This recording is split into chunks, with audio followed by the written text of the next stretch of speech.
Hello అండి, welcome to my channel. ఇవి మిరపకాయలు మా అమ్మ ఎండకి ఆరేసింది. యాక్చువల్గా 2-3 రోజుల నుంచి వర్షాలు పడ్డాయి కదా, సో ఇవి మెత్తగా అయిపోయినాయి అన్నమాట.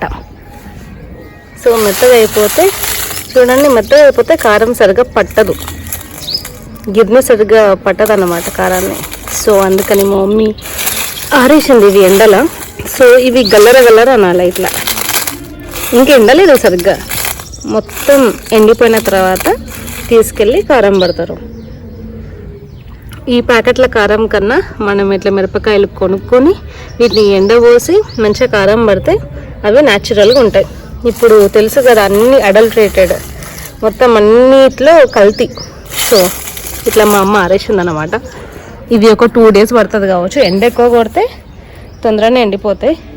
మళ్ళీ ఏమన్నా 1-2 రోజులు వర్షాలు ఏమన్నా పడితే మళ్ళీ టైం పడుతుంది అన్నమాట. యాక్చువల్గా అందుకే వర్షాకాలం వచ్చే ముందే ఎండబెట్టి తొందరగా కారం పట్టేసుకుంటారు. ఈసారి మాకు లేట్ అయింది. అండ్ ఈసారి అకాల వర్షాలు కదా, ఈ మే నెలలోనే అప్పుడప్పుడు వర్షాలు పడుతున్నాయి. సో దానివల్ల కొంచెం ఇబ్బంది అయిపోయి ఈ మిర్చి అంతా మెత్తగా అయిపోయింది. సో అందుకని మా అమ్మ ఎండబెట్టింది. ఇంకా చూడాలి ఎన్ని రోజులకి ఎండుతాయో. ఎండిన తర్వాత గిన్నె పట్టించేసి మా మమ్మీ కొంచెం కారం తీసుకుంటుంది, నాకు కొంచెం పంపిస్తుంది అన్నమాట.